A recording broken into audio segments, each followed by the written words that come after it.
Okay, good morning.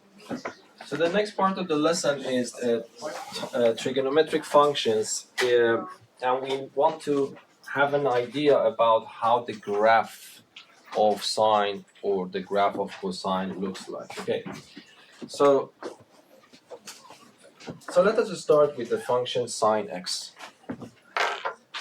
Of course, you know that if you want to draw a good qualitative diagram of a function, you need to know the derivative of the function, because derivative will help you to find a qualitatively good graph. But we haven't studied the derivative of sine and cosine function yet. We will study that later. So here you just need to understand, just have a overview on how these graphs look like. For example, let us just start with the function y equals to sine x. We want to have an idea how the graph of this function looks like. So let us try to tabulate the values of this function for the values that we know. Yes, because I don't want to use the calculator. Later I will use GeoGebra to draw a better picture for you, but here I just rely on my memory about the angles. Okay, so the angles, so let me write here x and y. So I want to put numbers here and then calculate the y value and find those x and y coordinates on the coordinate system and then connect them. Okay, so this is the idea I want to do. Okay, so let us start. By the way, I want to only do it for this interval, and I will tell you why later. Okay, I will restrict myself to the interval from 0 degrees to 360 degrees. Okay, so the first thing that I know, if I put 0 degrees, sine of 0 degrees is what?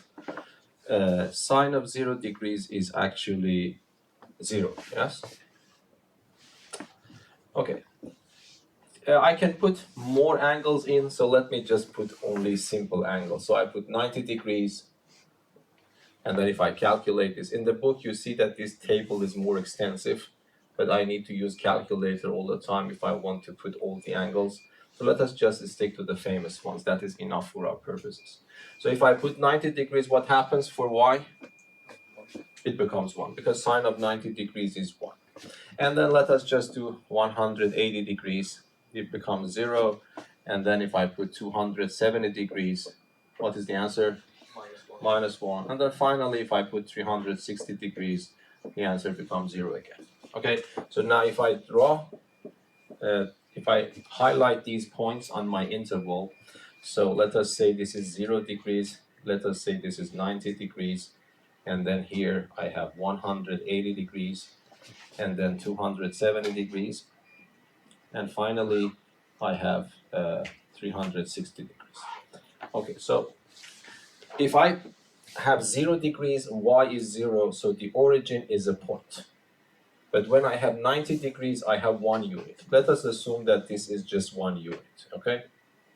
So this means that this is also a point on the graph. Yes? And then if I put 180 degrees, it becomes 0. And if I put 270 degrees, it becomes minus 1. So if this is 1, this will be minus 1 here. And then this would be another point there, yes? And then finally, when I put 360 degrees, it goes back to 0. Okay. Of course, if you want to have a better picture, you need to put more numbers into your function and find the corresponding y values. But that, for our purpose, is enough. So if you draw the graph of this one, the function looks like this. Of course, I cannot do a very good shape here, but that is, I think, enough for our understanding. So this will go here and then goes back there. So that will be the graph of the sine function on this interval. Okay, can you tell me why I don't need to do it for bigger intervals? Yes? It would just repeat itself. So how do you know that? Because of the unit circle. Yeah, exactly. Because this is just 360 degrees, it's one full round. So if I want to go after that, I definitely return back to the points that I have already considered. So they will repeat themselves. So this is why, we will talk about that later. We say that the period of the sine function is 360 degrees. It means that on each interval with the length of 360 degrees, the graph of the function and the values of the function repeat themselves, yes? So here, if I want to continue, you can consider this blue curve as a rigid object and take it out and copy and paste it on the right-hand side forever, on the left-hand side forever. That is the real graph of sine function, okay? But there is nothing interesting about those parts. They are exactly similar to this one, so we don't draw that the other part. But you know that the graph of the sine function will continue like this from this side, and it will continue like that from that side. Okay? And this looks like a wave. And if you have studied in physics, this is why sine and cosine functions are good candidates for studying waves in physics, because they look like the waves if you have pulses in a rope, for example. Okay, any questions so far? Okay, so this blue solid curve, I want you to have this picture in your memory somehow. This is the standard graph for the sine function without any additions, because later we will add some coefficients here, coefficients there, we add some constants there. But I want you to have this picture in mind, that the sine function starts from zero, it starts from the origin and goes like that. Any questions here? Is that clear? Okay. Now we can also do the same thing for cosine. It doesn't hurt. Let us just do this for cosine as well. So I will set up another table. So I want to draw it in the same coordinate system so that you can compare them. So let me write y equals to cosine x. And then I will do the same thing here. So let us see. I can do that here. So I will put the same angles, 0 degrees, 90 degrees, 180 degrees, 270 degrees, and 360 degrees. So what happens for the y here, for this cosine function? 0 degrees, cosine of 0 degrees is what? Because that's the x coordinate, yes, it is 1. And cosine of 90 is 0. Cosine of 180, minus 1. And this one, 0, and that one again 1. So let me change my color, and with the red pen, I will draw the cosine x, okay? So if it is 0 degrees, it is 1. So it means that when x is 0, this should be 1. So that is 1 point. And when it is 90 degrees, it is 0. So that is another point. And when it is 180 degrees, it is minus 1. So if it is 180 degrees, it should be minus 1. So this is another point. And 270 degrees, 0 again. And finally, 360 degrees, 1. So this is the height 1. So we go there. Yes? And now if I draw the graph of this, it would look like this. Okay. So this red one, I also want you to remember for the future lessons. So this is the graph of cosine function in the interval from 0 to 360 degrees. Again, the same story. Do I really need to investigate what happens later, after, or before that? No, because cosine has also the same period. If you repeat the values, if you go beyond this interval. Okay, but then again, this will continue forever from here, if you want to, and this will continue forever from here. But do you differentiate any difference between the blue curve and the red curve? Actually, if I have a rigid object as the red one, and if I have a rigid object as the blue one, they are essentially the same things. Yes, one of them is being shifted a little bit. For example, blue one can be obtained from the red one. If I shift the red one, how much to the right? 90 degrees to the right. And that's actually the idea that we will study later. Of course, you already know that because cosine x is sine of the complement angle. And then we will study why this is happening. Okay, so what I want you to remember somehow is this part of the red curve and this part of the blue curve as sine and cosine functions. Yes? Is that clear? Okay, so let us now go and try to, because you need to know a little bit about GeoGebra today. this time in GeoGebra, I don't go to CAS view because we prefer to work with the graphic view. Okay, so I want you to know that this tool is good if you want to move this coordinate system for yourself. So you click on it and start moving the coordinate system around. And of course, if you press this home button, it will actually automatically organize everything for you. So what I want you to see that, because you know that the default mode of GeoGebra is radians. Okay, so when you ask GeoGebra to draw the graph, let us say y equals to sine x. Yes, you just type it in the graph or graphic view. So this, if I put x in, then you see that this will generate you this graph. Let us try to understand why this is correct. Okay, so this is what GeoGebra provides you. So if you don't mind, let me bring it here to see it better. Okay, could you expect something like this according to what I told you there? Why? For example, can you see why the green curve, which is the curve of sine x, should intersect the x-axis a little bit above 3? Yes?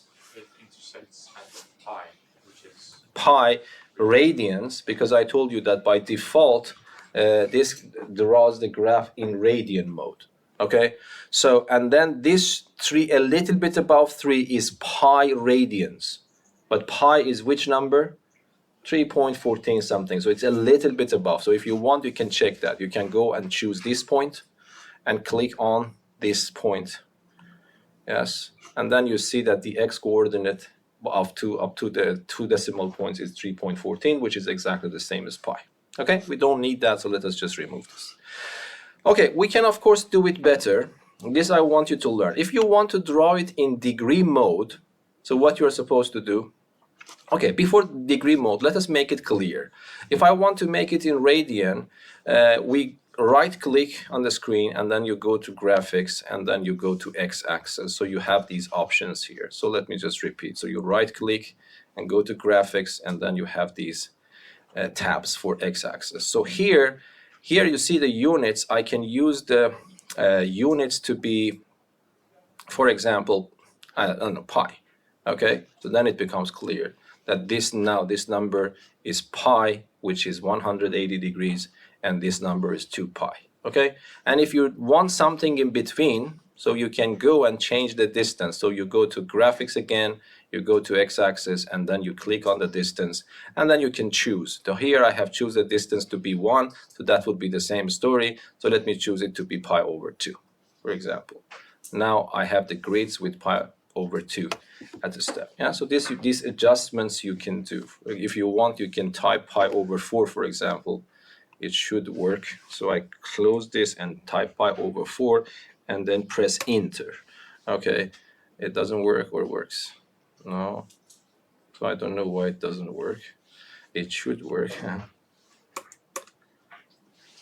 Yeah, but I don't know what this point is here.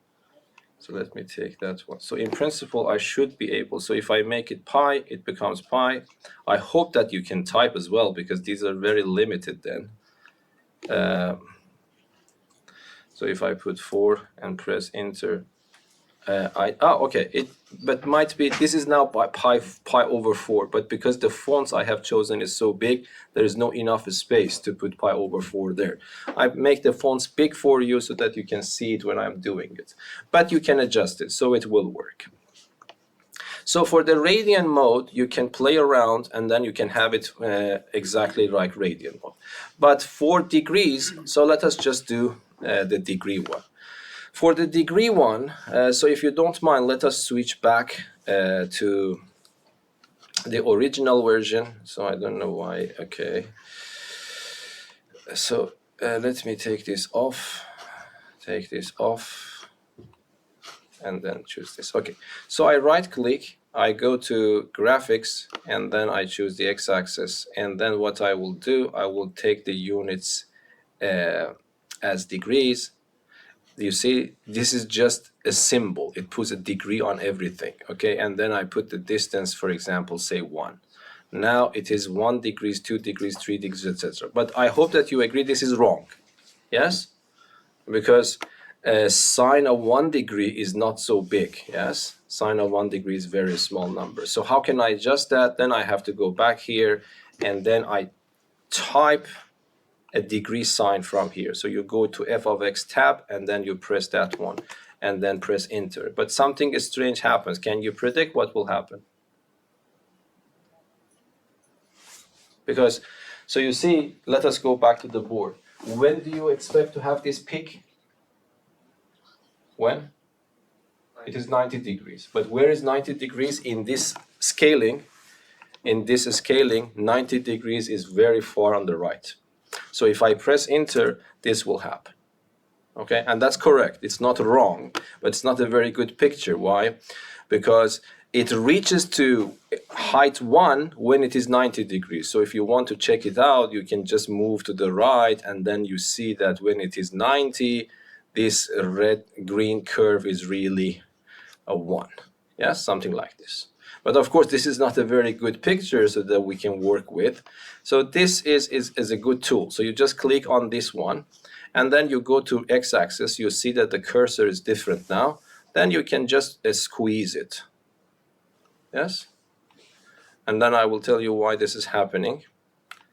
So why do you think this is happening? I have a lot of vertical lines, because if I go to the setting, I have changed the distance to be 1 unit. So the grid on the x-axis is 1, 1, 1, 1, etc. So I want to change it. So let us say, for example, the distance. I think 30 is a good number when we are working. Yes. So 30 is good. So if you don't mind, let me make it 90 so that it becomes exactly as we had before. So now that is finally what we have. And that is exactly the graph that I drew here for you on the board. Is that understandable? Okay, so you can also, of course, work if you want to make it more clear for you. You can stretch them, squeeze them, so that you have a nice picture in front of you. Any questions here? Okay, so let us just do the same thing for cosine. So I will write cosine x this time. Cosine x. Okay, so why this happen? Why this? Let me put the pair of brackets around that. Yeah, GeoGebra typing is a little bit awful. So let me just start typing cosine of x. So do you know why this is happening now again? I want to test so you remember. Why cosine goes like this, not like that picture? Yes, Sam? You haven't written degrees. Degrees. Then now it is drawing it in radian mode, yes? So you have to go back here and then go to f of x tab here and then choose this degree sign and then go outside and press tab. So now you see that what we have done is more or less comparable what we have on the board. Yeah, is that clear? Yes? Okay, so these adjustments I want you to learn. You have to practice. You see that sometimes I myself make a mistake, but you have to practice to be good in it. Okay, another part of the problem here is to solve equations graphically. And this is important when it comes to the national exam, because they might design questions for you that you cannot solve them analytically. You can solve them using GeoGebra only. Okay, so you have to learn that. But if you don't mind, let me teach this topic a little bit, because the method that is introduced in the book is correct, but it's not the most efficient one. I want to tell you that method and any other another method that is better if you use it in GeoGebra. So let me just forget about trigonometry for the time being. So if I give you the function, if you want to solve this equation, f of x equals to g of x graphically, okay, solve graphically. It's a very powerful tool, by the way. So how should we solve this equation graphically? So let us say, for example, f of x is equal to 2x plus 1, and g of x is equal to, I don't know, 1 minus 3x. And if I ask you to solve this equation graphically, you see, I can ask you to solve this equation graphically, okay? The left side, I call it f of x. The right side, I call it g of x. But this equation is extremely simple. You really don't need graphical tool to solve it. The only thing that you need to do, you need to move this to the left, yes, and then move this to the right and solve it. But from graphical point of view, might be this is not a very good example, so let me change this number a little bit. And let us make it 6, for example. Okay. So what is the answer to this problem? Let us solve it. I move this to the other side, it becomes 5x. I move this to the other side, it becomes 5, and then I divide by 5, the answer is 1. So I already know the answer to this is 1. But if I want to solve this equation graphically, you can call the left-hand side one function, you can call the other one another function, and then draw the graph of this function and that function, and then look for the intersection point or points on the computer screen, and then read the x-coordinates. Okay, so let us just do the same thing on GeoGebra here, okay? So, what is the goal? The goal is I want to solve this equation graphically. So I have equality sign.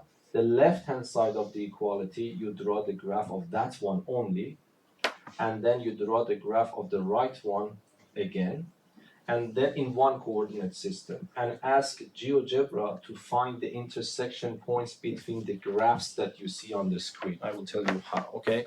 So let us go back here. So what I do, I will type y is equal to the left-hand side function is 2x plus 1 and press enter. So that is of course a line, you should expect that. And then the other one is y equals to what? 3 is 6 minus 3x. Yes? And then you press enter. Okay? So you can also change the color so that you can understand things better. But you see that these two graphs intersect at one point. Of course, this is so simple that you can read the x-coordinate immediately. So what is the x-coordinate? 1. And that's exactly what we got by analytic solution. But if you want to do it, you go to this point menu, and then you see there is intersect. So you click on this icon is changed, and then you go and click on one of these graphs and the other one of the graph. It gives you the intersection points, and it writes the coordinates for you here. Okay, so you pick the x-coordinate, and that is the answer to the problem. Is that clear? Yes? Okay, this is the method that the book describes, and that's completely okay, okay? Let us give another example. So if I go back to the board, this one was easy. I could do it in my head, but this one probably is not that easy. So x3 plus 1 is equal to 2x squared. So I want to solve this equation. And even if you ask me, might be, if this one is exceptional, I can't find the solution analytically. But if you tamper a little bit with these numbers, then even I cannot solve them. Okay?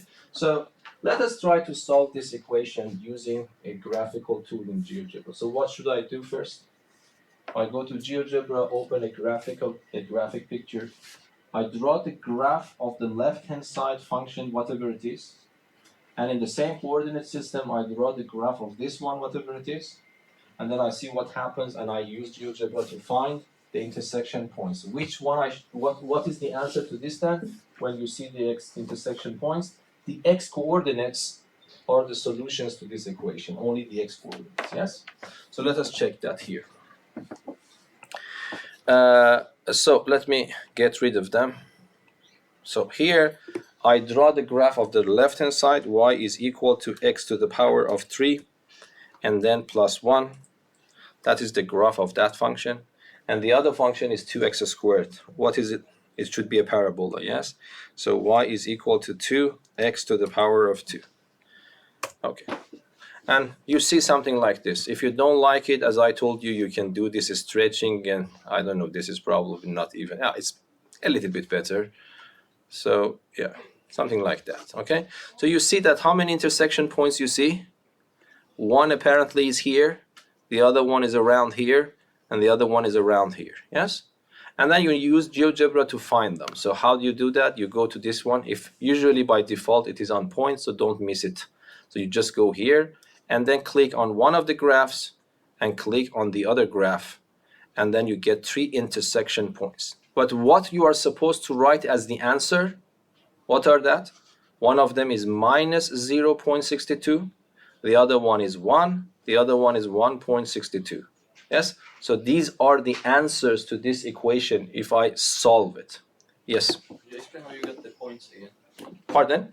Which button did you press to get the points? So here, when you draw the graph, by default this is like this, Yes. and then you should know where it is. So you just go here and go to intersect. Intersect means just where they cut each other, and then you go and click on one of them, and it highlights that, and then you click the other one. It gives you the points. But the point is that when I ask you to solve this equation graphically, I am looking for x.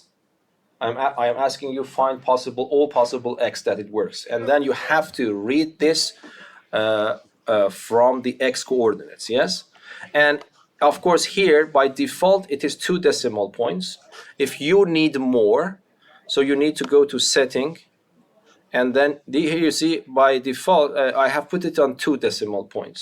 If you need more, probably you can make it more, so then you have more decimal points here as well. Okay, so it depends to the problem in the national exam. Might be they ask you to give the answer up to 3 decimal points or whatever, so you don't mess it up. You go to setting and change your settings. Yes, is that clear?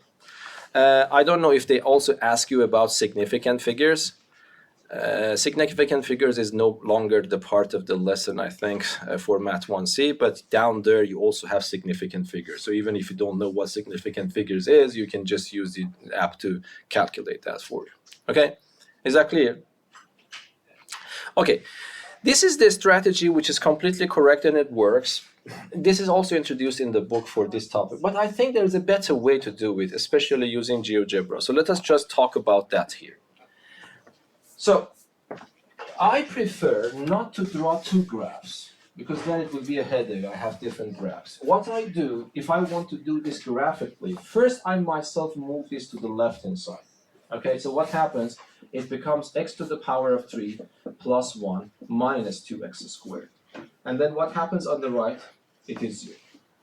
Okay, so we know from mathematical knowledge that there is no difference between the answers to this equation and the answers to that equation. So if I solve this one, it's also the same thing. Okay, but why this is better? Because by the same logic, I have 2 functions again. I draw this function, and I draw another function which is always 0 in this method. Because I told you that in this method that I'm providing you, you move everything to the left first, so what is left on the right is just 0.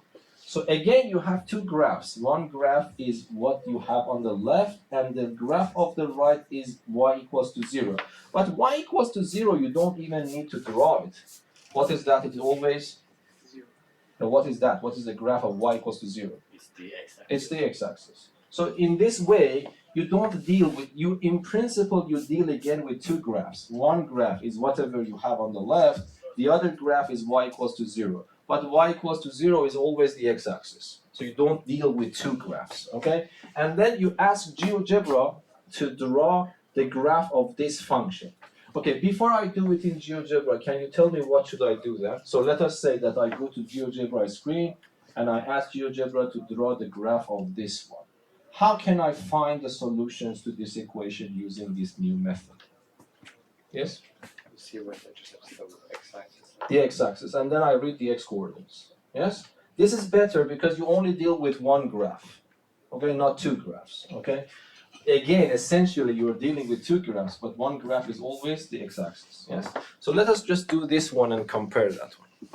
Okay, so not to confuse, let me just take this off so you don't see them, but I want to keep the information here. So the answers are these numbers in the previous case. But now what do?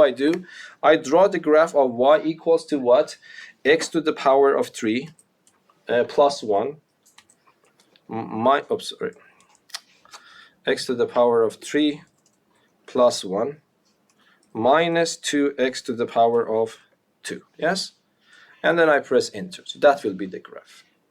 Okay, but now what should I ask? And there is also a good thing. You can also use this intersection, but don't do that. There is a better one. This is called roots. And this gives you automatically the intersection with the x-axis only. Of course, you can also use intersection, but it will give you, so let us use the roots, okay? So I just choose this one. Now this is in roots mode, and then I just click on it, and it gives you these intersection points. And then look here, this number is exactly the number you had before. This number is number here, and this number is the same here. So this method is better because you are dealing with one graph, but I want you to understand what you're doing, okay? Not memorizing it. Is that clear? So it's exactly, but in the book they are talking it as if it is only working for sine and cosine functions. No, this is not the case. Whatever you have like this, you can solve it graphically. In the book, they ask you to graph this one and draw this one separately and find the intersection points.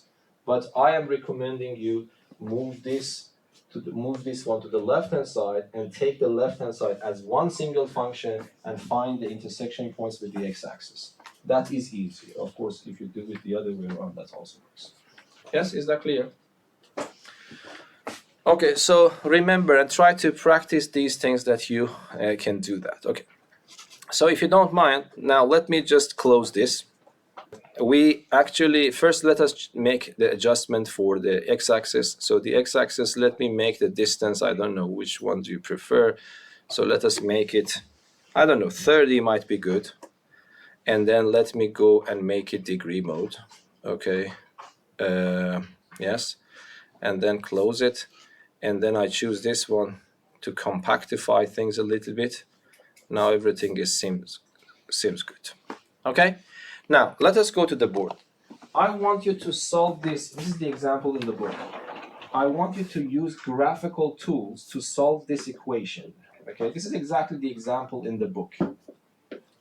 Okay, this is one of those cases that you can solve it analytically using the formula sheet, of course. But how can I solve this analytically? Solve the following equation. So this is completely generic. It doesn't depend if it is algebraic equations or trigonometric equations. This graphical tool is really a generic method. So how should I solve this one now? According to the method that you see in the book, you have to draw two graphs. What are those graphs? Hello? Yes? Yes, y equals to sine x and y equals to minus 0.5. So let us just do it exactly the same way as the book. So what we have to do, but be careful, because this is supposed to be in degree mode, I have to write y is equal to sine of x, sine of x, and then I have to put the degree sign from the tab of f of x, and then this is my function.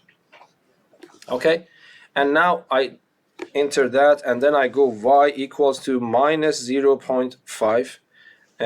This is it. So the color is not good. So I right click on it. I go to setting and let me change the color of the line, for example, to red so that we can see it better.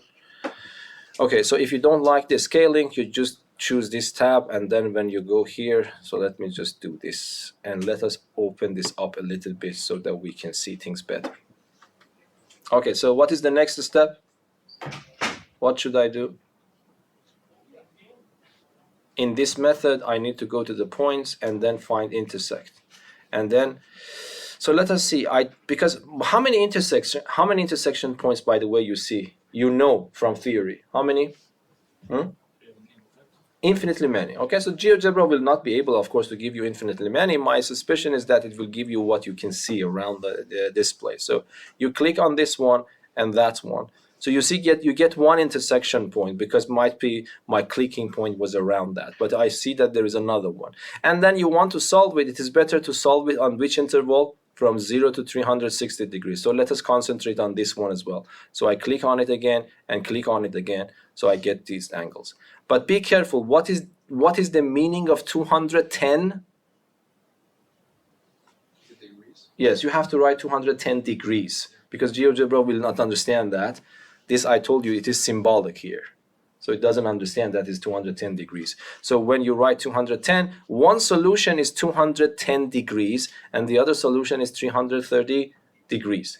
These are two main angles, okay, on this interval. Okay. By the way, you can use this and solve this completely. Can you use these numbers that you see here? So you see that I got two numbers. One of them was 210 degrees. This is A.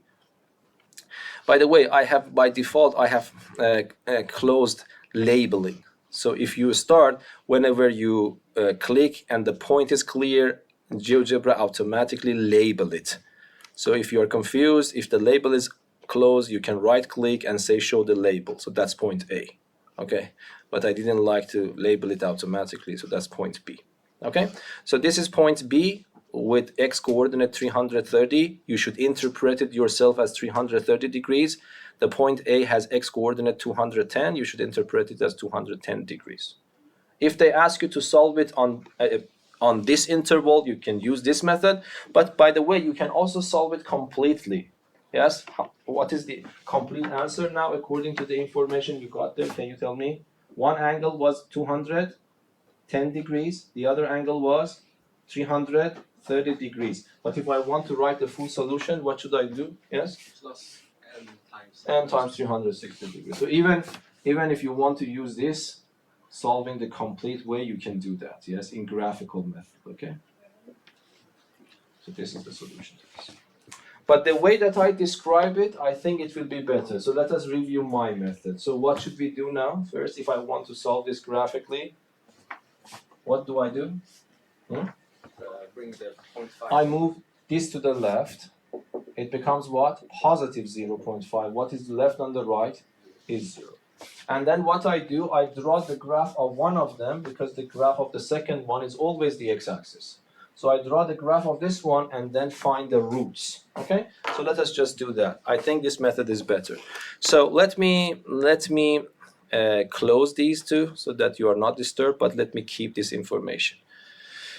And then also take the point A and B and see whatever it is off. Okay, so in this case, what I do, I will write y is equal to a sine, and then I press x, and then I have to remember to put the degree sign on top, and then plus 0.5.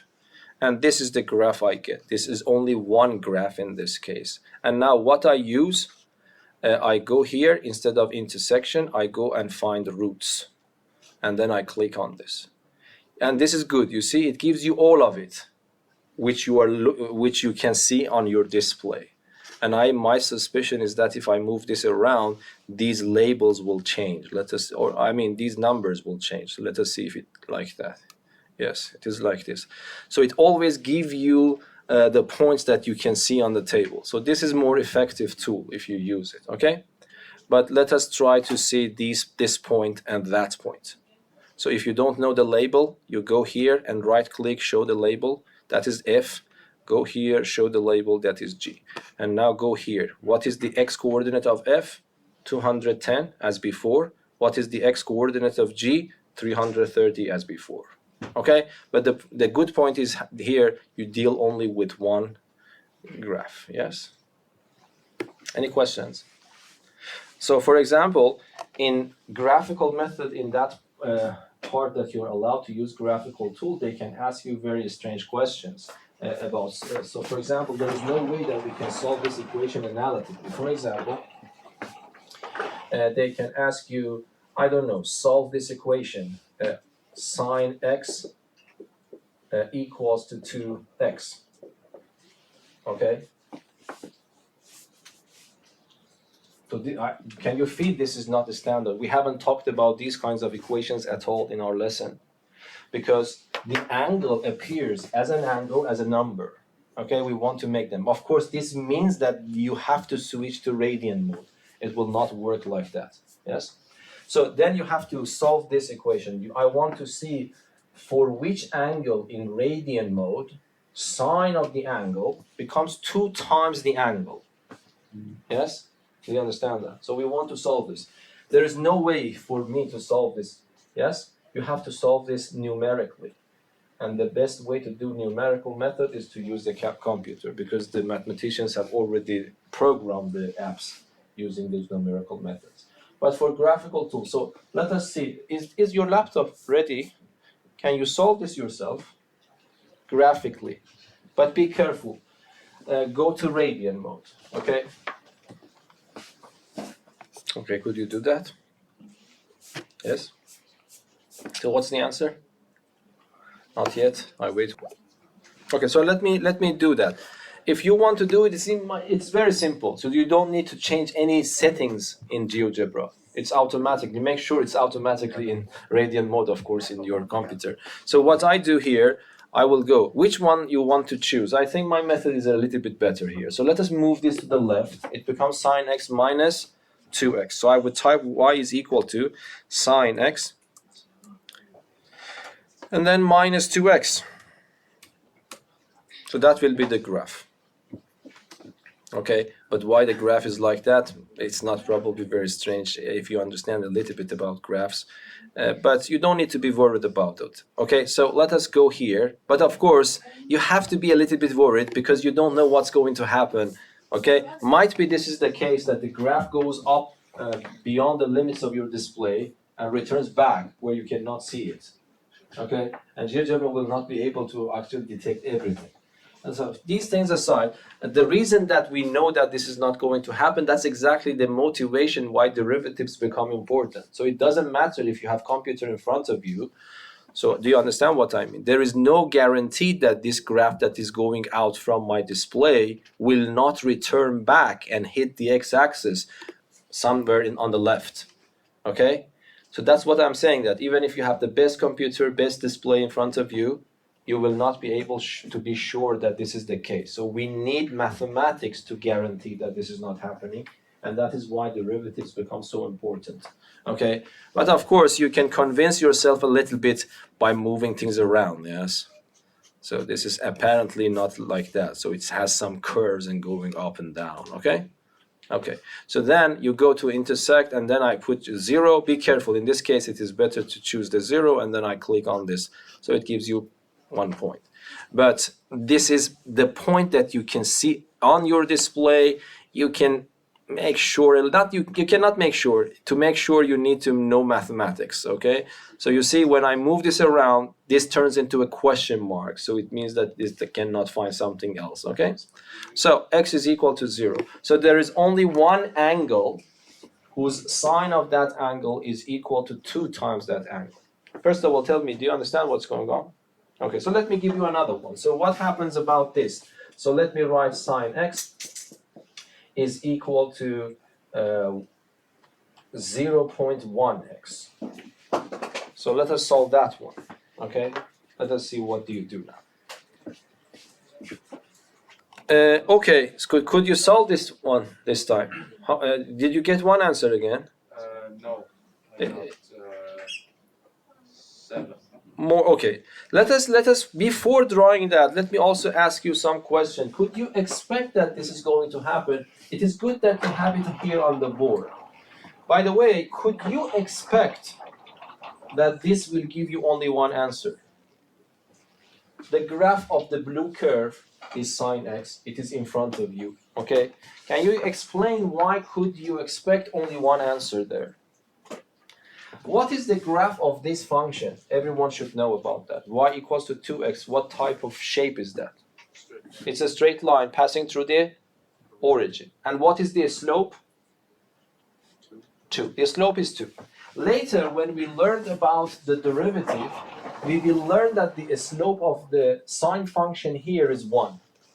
This we don't know it right now, but trust me about that.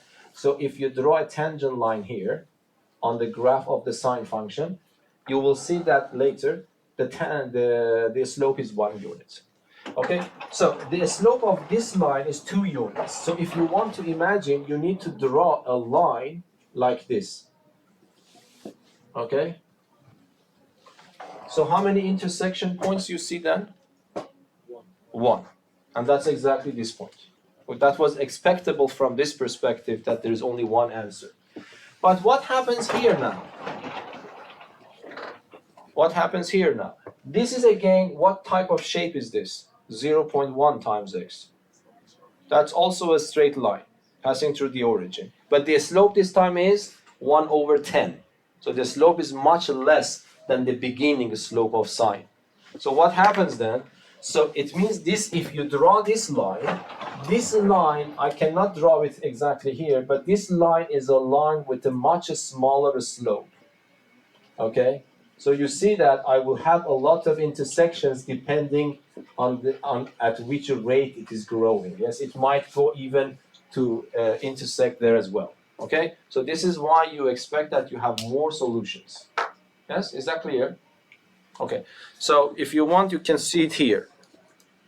Let me move this out, and then I press sine x, y is equal to sine x. Yes, this is my sine x. I don't know why this is highlighting this point. I don't understand. Okay, anyway, just take it off. Okay, yes. And now let me just draw this one, 0.1x. I want you to see what I described. You see, this is happening.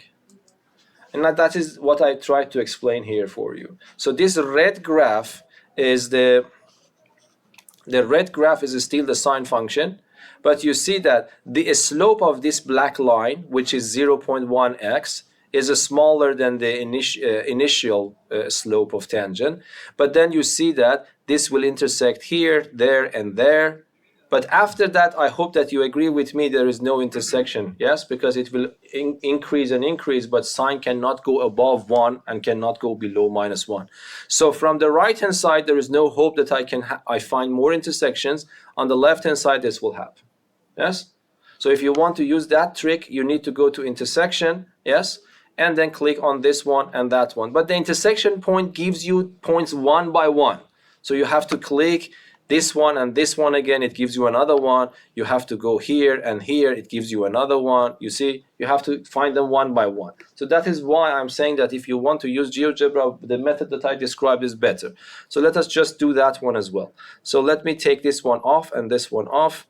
We don't need these points anymore, but the information is already there. So what I do, I would say that y is equal to sine x, yes, minus 0.1x, and then I press it. Okay, so what I get is this function. So I see this graph, something like this. Okay, and then I go to intersection point and then choose roots, this, and then I press on it. It gives you all the roots simultaneously as it occurs in the display. Okay, so don't be so you have to be careful. Might be there are other points, so you have to convince yourself a little bit by moving things around. Okay, it seems no, these are 1, 2, 3, 4, 5, 6, 7 roots.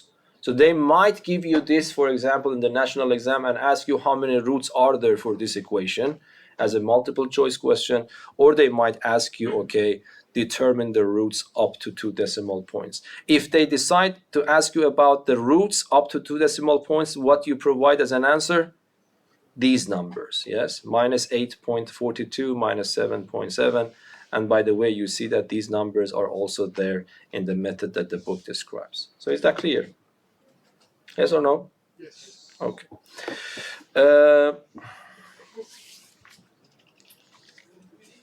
Okay, so I think that would be good if I stop here, if you don't have any questions. No?